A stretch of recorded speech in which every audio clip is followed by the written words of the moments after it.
Allora, buongiorno, siamo qui per I'm Italian con la dottoressa Selene Gemelli, che io conosco da tempo perché abbiamo lavorato insieme nel sociale tanto tempo. Lei nasce come educatrice e poi si appassiona al coaching, alla consulenza e crea un progetto tutto suo dedicato a un target molto particolare. Allora, parla Esattamente. di share. Intanto ciao Susanna, è un piacere vederti di nuovo. Share è un programma di coaching nato e pensato in particolar modo per le donne o per le persone che appartengono alla comunità LGBTQ+. Nasce soprattutto per aiutare e guidare le persone a migliorare l'aspetto sentimentale e sessuale della loro vita. Motivo per il quale, diciamo, il target specifico di questo progetto è riferito soprattutto alle persone che hanno già raggiunto degli obiettivi professionali o di vita, insomma, soddisfacenti, ma che nell'aspetto sentimentale specifico e sessuale non riescono ad approdare all'appagamento che, insomma, desiderano.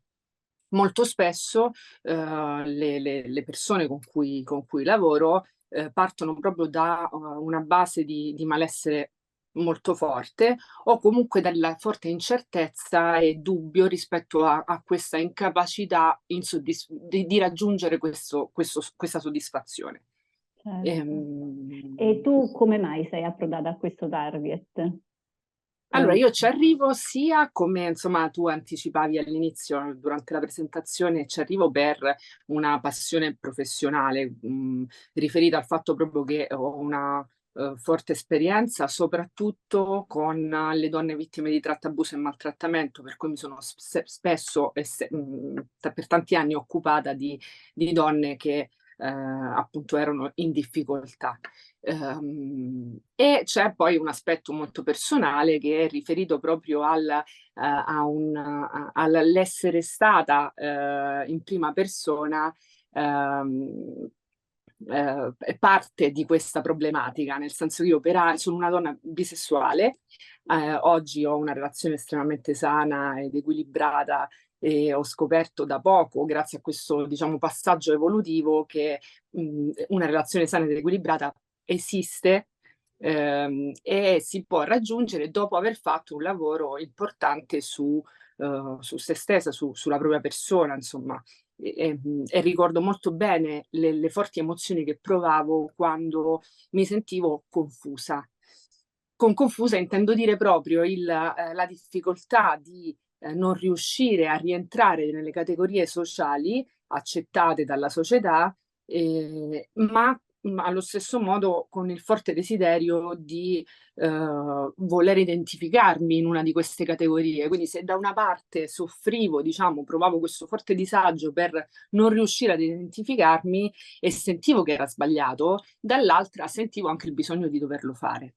Certo. Per questo, insomma, questa mia forte passione professionale, tendenza professionale al sostegno di donne o persone che hanno una sofferenza rispetto ai sentimenti e al sesso, poi approda in questo progetto, insomma. Bene. Allora, per un po' esplorare le tematiche che le tue clienti ti portano e sulle quali lavori, che tra l'altro insomma lavori anche in stretto contatto con alcune psicoterapeute, una della quale sono io, insomma, però Sì. ecco per dire che insomma sei anche supportata da quel punto di vista. E per diciamo esplorarle un po', provo a lanciarti qualche parola chiave in modo che magari ti leghi per diciamo parlarne un po'. La prima che mi viene in mente è proprio libertà. Libertà. Con la parola libertà mi viene in mente senza dubbio le donne che si sentono insicure, infelici, insoddisfatte e hanno magari raggiunto questa libertà economica, sociale, lavorativa all'interno della propria famiglia, ma non riescono a sentirsi libere sul piano sentimentale e sessuale. Ma ancora di più mi vengono in mente le persone che appartengono al mondo LGBTQ+, e che provano questo forte disagio di accettazione e di approvazione. Perché dico questo? Perché sembra assurdo, e sembra strano anche a me dirlo, ma oggi l'omosessuale, il gay e l'uomo gay e la donna lesbica sono, in termini proprio di accettazione, hanno fatto dei grandi passi, abbiamo fatto dei grandi passi in avanti. Certo. Sono diventati termini più familiari, l'abbiamo visto anche in TV, insomma, no? Maria De Filippi, per dirci, ha creato Uomini e Uomini, l'ha portato nelle case degli italiani. Tutte le persone invece bisessuali, transgender, intersessuali, con problematiche quindi o di genere o di orientamento sessuale, sono ancora, combattono ancora questa forte discriminazione. E dovendo combattere per l'inclusione sociale, spesso si dimenticano e trascurano l'aspetto interiore. Lavoro con tante persone che mi portano in primo piano le difficoltà familiari, di essere accettate all'interno della famiglia, le difficoltà sociali, a scuola o nel lavoro, dimenticandosi completamente, mettendo in secondo piano più che dimenticandosi in realtà tutto l'aspetto interiore della propria libertà personale, di espressione, di godersi il sesso, di provare dei sentimenti verso qualcuno o di non provarli. E questo è uno dei punti centrali di Share con questa tipologia chiaramente di persone che hanno questa difficoltà.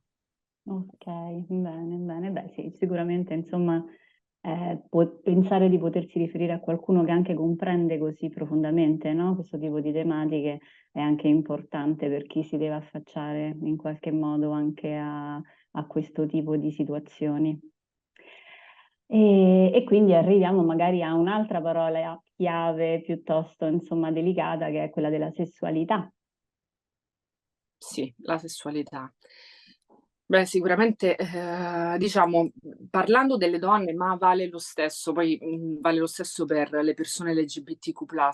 La cosa straordinaria, infatti, che ci tengo sempre a condividere è che quando poi, per quanto il punto di partenza sia molto diverso, quando poi ti ritrovi a lavorare con persone che soffrono e stanno all'interno di questo progetto, per cui hanno le difficoltà di cui abbiamo già parlato, il lavoro che si va a fare ehm, porta gli stessi risultati, nel senso che è una sofferenza che ha la stessa matrice, per quanto il sintomo, diciamo, sia diverso. Parlando però nello specifico della sessualità, dopo, diciamo, il passaggio evolutivo che alla fine dell'Ottocento i movimenti femministi, insomma, hanno cavalcato, rendendo, insomma, la donna mm, capace di capire che ha gli stessi diritti umani al pari, insomma, degli uomini, e che si appropria di una posizione familiare, lavorativa e sociale al pari degli uomini. L'aspetto del corpo e della sessualità viene un po' ad impoverirsi nel tempo, no? Un po' anche con l'utilizzo, con i media, con l'ipersessualizzazione del corpo femminile, insomma. E ci sono delle ricerche molto interessanti sulla sessualità e le donne, una in particolare compara il punto delle coppie, diciamo, eterosessuali in questo caso, le intervista separatamente, ed è straordinario come gli uomini dichiarano che le proprie compagne raggiungono l'orgasmo all'84% di questo gruppo campione di questa ricerca, le donne dichiarano di raggiungere l'orgasmo con il proprio compagno al 46%.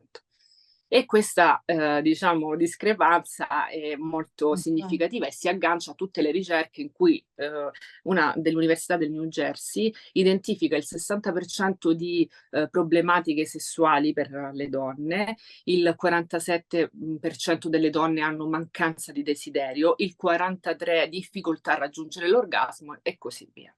Quindi le difficoltà, la difficoltà sessuale di una donna non viaggia Quindi diciamo questo passaggio evolutivo sul piano sociale, familiare e lavorativo della donna non viaggia di pari passo con la percezione del sesso all'interno della società. Sono svariate infatti anche le ricerche che sottolineano la differenza tra il piacere maschile e il piacere femminile, descrivendo quasi sempre il piacere femminile come collegato in maniera diretta alla procreazione nel caso insomma di coppie eterosessuali, ma in generale alla coppia, all'amore, al sentimento. E questo è assolutamente un falso, nel senso che magari non in tutti i casi, però la donna è orientata al piacere come l'uomo. È vero però che la percezione del sesso è differente. Il piacere delle donne, diciamo, il desiderio delle donne è confabulatorio, cioè è legato a un contesto, è legato a degli odori. I sensi che vengono attivati nel sesso per le donne sono prevalentemente legati al gusto, al tatto, all'olfatto. Al contrario, il sesso maschile è più legato alla vista e anche all'udito. Infatti il desiderio maschile è reattivo. A fronte di uno stimolo erotico c'è una risposta genitale diretta. Al contrario, per quanto riguarda la donna, al fronte di stimoli legati al contesto, legati appunto a quello che ho appena detto, può esserci una risposta genitale immediata oppure no. Per cui le differenze rispetto alla percezione del sesso sono assolutamente realistiche. Ripeto, ci sono tantissime ricerche molto interessanti rispetto a questo, ma non è la matrice, cioè la donna non fa l'amore, non fa sesso solo ed esclusivamente per amore. E questo c'entra anche con la libertà, molto con la libertà. Certo. Ehm, questo che cosa significa? Significa che il malessere che la donna prova all'interno della sessualità non è legata al partner, non è legata agli altri, è legata alla percezione che lei ha del proprio corpo, che lei ha di se stessa, che lei ha della propria espressione libera della propria femminilità. Ecco perché Share lavora molto, è un programma in cui si lavora molto sia rispetto al dialogo interiore, no? A riuscire a comprendere che cos'è che si desidera davvero, che cos'è che ci provoca, che provoca piacere a quella persona, perché la conoscenza, la consapevolezza del proprio corpo diventa centrale in questo discorso. E si lavora appunto sull'interno, su quello che è la nostra percezione allo specchio, non quello che è fuori.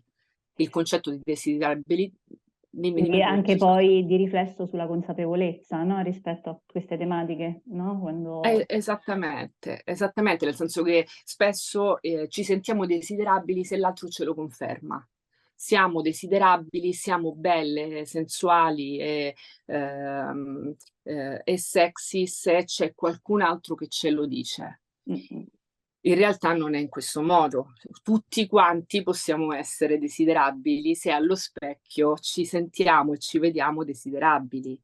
E questo meccanismo purtroppo poi dà vita a un forte bisogno di accettazione, a meccanismi che alimentano l'ipersessualizzazione che già è presente del corpo femminile, che nella nostra società insomma si vede ogni giorno e abbiamo miliardi di stimoli rispetto a questo, anche alla continua modifica del proprio corpo, che non è un male, chiaramente, è un male solo quando è fine a se stessa, cioè quando io modifico il mio corpo affinché il mio corpo possa salire nella gerarchia del corpo degno e quindi io sono un corpo che merito, motivo per il quale lo modifico continuamente in base al trend, insomma, del momento. E questo non può che generare insoddisfazione, depressione, insicurezza, frustrazione che poi a cascata, chiaramente lo sai meglio di me, si ripercuote su tutto il resto sul benessere in generale e su tutto il resto della nostra vita. Ecco. Certo, hai un po' anticipato la terza parola della quale ti volevo lanciare, che era quella del corpo. Infatti, Sì. vuoi aggiungere qualcosa rispetto al corpo, rispetto a quello che hai detto? Guarda, molte delle persone con cui lavoro mi riportano poi a seguito degli esercizi che man mano andiamo a fare nel percorso, un forte stupore nel riuscire ad accettare in poco tempo il proprio corpo e nel vedere le cose belle, perché poi è tutto, il coaching, il percorso di coaching è bello, diciamo, ed è automotivante perché facendoti raggiungere un grado di soddisfazione anche piccolo, però veloce, chiaramente continua ad alimentare la motivazione che già porta le persone a chiedere aiuto, a prescindere dal professionista che poi Certo, scelgono. certo. E ci sono, diciamo, soprattutto all'inizio dei moduli, insomma, del percorso, in cui appunto si lavora allo specchio, soltanto focalizzandosi sulle parti belle del proprio corpo. Questo è un consiglio che poi do a tutti ed è un esercizio che sarebbe bene fare, che facessero tutti quanti, uomini, donne, transessuali, intersessuali e così via, guardarsi nudi allo specchio Mm, mm, e identificare, magari scrivendolo sullo specchio stesso, le parti del proprio corpo che ci piacciono, ci porterà man mano, chiaramente all'inizio andremo a scrivere le parti più veloci, no? Ognuno di noi ha delle parti che valorizza quotidianamente, per cui saranno le prime che andremo a scrivere, poi piano piano inizieremo a fare fatica, per cui diventerà bello anche semplicemente la forma del nostro orecchio che non avevamo mai visto prima. certo. E questo aiuta tanto, perché poi man mano che tu scrivi in questo specchio, quello che tu ti ritrovi è uno specchio pieno di cose belle. E Mm, le parti che ti piacciono meno, le vedi meno, e se ci vuoi lavorare, ci lavori, però non per quello che dicevo prima. Non lavoriamo sul nostro corpo per migliorarlo, che sia con la chirurgia o che sia con lo sport, o che sia insomma con trattamenti vari. Non lavoriamo per piacere, ma lavoriamo per piacerci. E quindi il senso chiaramente è di forte equilibrio e di forte desiderabilità che porteremo fuori, e se lo sappiamo noi se ne accorgeranno tutti gli altri. certo, è bellissimo questo esercizio, vedi magari qualcuno che ci ascolta può metterlo subito in pratica. Assolutamente, Ti, assolutamente. ti lancio l'ultima parola allora che è coppia. Sì, le coppie. Allora, io lavoro sia con coppie eterosessuali che con coppie scusami, con coppie omosessuali, bisessuali anche, perché no? Anche, certo, È l'era del poliamore, quindi infatti. ben venga che mi capiti, insomma.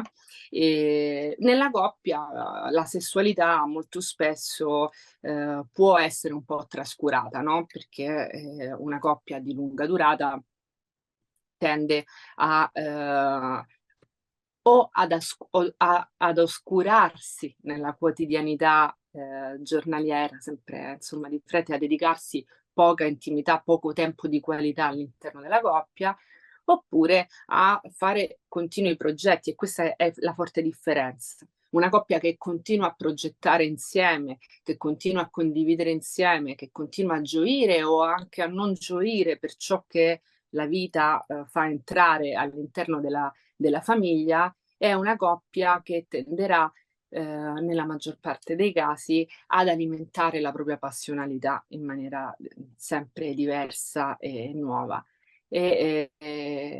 E potremmo dirci che è indiscutibile che la monogamia è complessa in questa nella nostra società, diciamo, però è assolutamente raggiungibile come accordo, ed è assolutamente fattibile riuscire ad avere all'interno della coppia una sessualità potente. Sicuramente ci sarebbero tante cose da dire, no? Nel senso che poi ci sono dei rapporti sessuali delle persone che vivono il rapporto sessuale finalizzato all'orgasmo, quindi mi portano problemi legati a questo, cioè non riesco a raggiungere l'orgasmo, c'è un problema. Mm-mm, E non è in questo modo, e anche su questo ci sono degli esercizi che chiaramente possono certo, spostare l'attenzione bellissimo. a questo. O coppie che non riescono a condividere le proprie fantasie erotiche, che cambiano nel tempo, perché a volte ci dimentichiamo che le persone, prima di tutto come individui, evolvono. Nella coppia si deve riuscire ad incastrare questa evoluzione individuale singola, no? Si incastra, si fonde e quindi ci possono essere dei cambiamenti. Non solo, ma poi magari andando avanti anche la coppia si evolve e magari può nascere Certo, stanchezza, possono nascere anche problematiche di altro tipo e uno si deve anche un po' reinventare, forse si deve, come dire, no? esattamente, Deve ricercare un esattamente. po'. Esattamente, è per questo che parlo proprio di condivisione delle fantasie, delle proprie fantasie erotiche, che a volte si tacciono all'interno della coppia, no? Proprio per paura di ferire. Certo, In realtà la condivisione porta estrema complicità e, come dici tu, una forte evoluzione. certo. L'utilizzo del porno, per esempio, che da molti ehm, non è accettato, diciamo, Mm. no? Cioè, leggevo una cosa che ho trovato interessante per quanto non mi trova d'accordo. L'utilizzo del porno all'interno della coppia, diciamo, è legato a, per questo psicologo che non cito, porta le persone a costruire un'immagine del sesso ehm, che poi nella coppia non si riesce a sperimentare e quindi aumenta e alimenta la frustrazione sessuale all'interno della coppia. E io dico no, dipende da come lo si guarda. È chiaro che il porno è finto, sono degli attori, quindi così come vediamo un film d'azione, vediamo Fast and Furious e poi non prendiamo la macchina e Ci facciamo lanciamo, certo. Però allo stesso modo. dipende anche, chiaramente tu parli di coppie sicuramente anche più adulte rispetto anche alla loro sessualità, forse questo Sì. psicologo si rivolgeva magari anche perché è notevole la differenza che c'è tra la sessualità. Ok. Abbiamo avuto 2 secondi di interruzione tecnica. Dicevo, insomma, magari è anche vero che forse si riferiva alla sessualità in adolescenza e post-adolescenza, dove praticamente molti giovani entrano in contatto esclusivamente con quel tipo di sessualità e poi si aspettano quel tipo di sessualità magari all'interno della coppia e quella è proprio una tematica completamente diversa, insomma, rispetto a quella Assolutamente, e che su portavi questo. tu, che insomma invece è una sorta, no, di ausilio, aiuto, strumento che può essere usato consapevolmente all'interno di una coppia, insomma. Di una coppia adulta, Esatto, assolutamente no, anche perché sul discorso sul il porno e l'adolescenza, i giovani, c'è tutto un altro mondo. assolutamente, Sì, sì, sì, no, parlavo assolutamente. proprio del porno legato e utilizzato come strumento all'interno di una coppia Certo, adulta. Vale lo stesso per i sex toy, insomma abbiamo tantissimi certo, strumenti e stimoli assolutamente, nuovi che si possono adoperare all'interno della coppia appunto per alimentare la passionalità. assolutamente, assolutamente. Bene, e diciamo abbiamo stimolato un po' la curiosità delle persone magari che hanno visto questa intervista. Dove ti trovano, casomai, diciamo, avessero bisogno della tua consulenza? Allora, io sono presente su LinkedIn come Selene Gemelli, Perfetto. stesso vale per Facebook, sempre Selene Gemelli, non credo che insomma le persone troveranno tante persone con il mio nome, dovrò controllare perché ancora non l'ho fatto, Instagram Selene_Gemelli e su Google Life Sex Female Coach Selene Gemelli, insomma sono da poco presente anche Anche su su Google. Google. Sì. Perfetto, perché ecco, magari insomma è importante sapere dove magari vedere più informazioni rispetto al Certo, progetto e anche a te, insomma, dove possono per un trovarti contatto per diretto contatto. la mia mail è sgemelli.coaching@gmail.com. Ecco, Qualora anche qualcuno mi questo. volesse direttamente scrivere per una call gratuita Ah, informativa, che io spesso utilizzo proprio per capire se posso essere davvero d'aiuto o se è meglio indirizzare quella persona a professionisti diversi, a psicoterapeute che possono insomma sicuramente intervenire su uno stato ah, di sofferenza più grave di quello che insomma Cher o io può sciogliere. ok, perfetto. Allora io ti ringrazio tantissimo per la tua Grazie a disponibilità te, e ci vediamo presto e magari, insomma, chissà, in futuro magari potremo affrontare anche una tematica differente, una tematica precisa, magari I'm Italian potrà magari. ricontattarti se magari c'è qualche cosa di cui possiamo parlare un po' più approfonditamente. Ok? Rimango a disposizione, è stato un piacere, ci sentiamo presto. Perfetto, a presto. A Ciao, presto, Silene. ciao Ciao, Susanna, ciao. ciao.